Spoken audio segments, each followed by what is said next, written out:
For many cycling fans, this is their favourite time of the year. The mud, cobbles and excitement of the spring classics.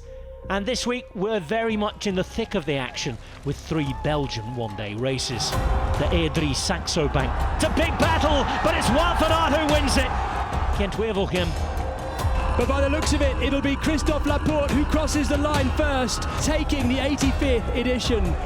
And Brugge de Panne, a race Yves Lampaert won in 2020. Yves Lampaert, the 29-year-old from Isachem, is going to win this year's Driedagse Brugge de Panne. This time of year is very special for both the Soudal Quick-Step rider and his fellow Belgians. 90% of the Belgian people watch those races, and if the winter starts, they're already talking about it to say, yeah, we're looking forward to next year to the races again. And I'm just even started my rest period in October, and they start already about the cobble races. So it's a big thing in Belgium, and there's always been that mentality to be a classic team, and the pressure will stay a long time. We always have a team that's compatible to win those races, although the last 2 years were not easy for us. Recently, the once vice-like grip of the Wolfpack on the classics has notably slipped, in no small part due to the presence of a few supremely strong riders. Mathieu van der Poel wins the fastest ever Paris-Roubaix at 46.8 kilometers per hour.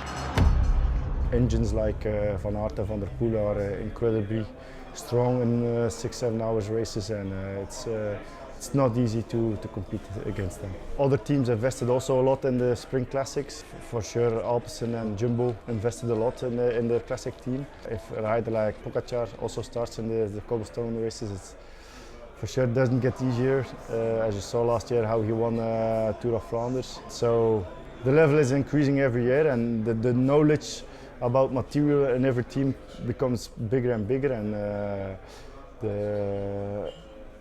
the advantage we had in the past with Specialized is not so big anymore.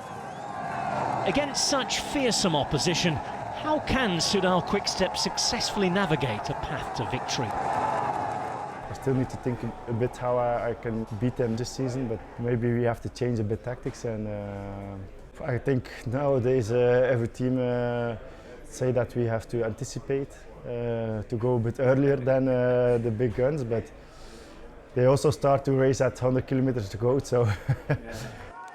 81 kilometers to go. Tadej Pogacar has taken off and nobody can match his power. With so much experience, you wonder if the 32-year-old's been able to impart some of his wisdom to the younger members of the squad. I'm trying to give advice, but nowadays young guys are so smart already. If they come pro, sometimes they give me advice. So it's changed a lot. When I came pro here in the team, I had to listen all the time to all the riders, how they train. But young guys train from young age with the trainer and look things on the internet to learn a lot about cycling. And there's only race tactics that I can learn them a bit, but training tactics or methods, it's impossible to learn them new things. For me, I think it's really difficult to explain them to be smart in races, because they are all so strong, and sometimes they just go with the head down and ride as hard as they can, but you have to be smart these days to win from the strong guys, and I try to say them sometimes how they need to keep thinking in the race, that they need to watch all the riders, how they are racing, how they are feeling, how they are riding or spending energy, and they have to adapt that they still can win the race. We asked the one-time wearer of the Tour's yellow jersey what exactly would make a successful 2024. Successful would be some top 10 places in classics. Hopefully I can go with the team to Tour de France. I'm in the long list now, so that are the biggest goals of this year. A few years ago I would say one victory, but it doesn't get easier anymore, so also not putting the pressure too high on myself.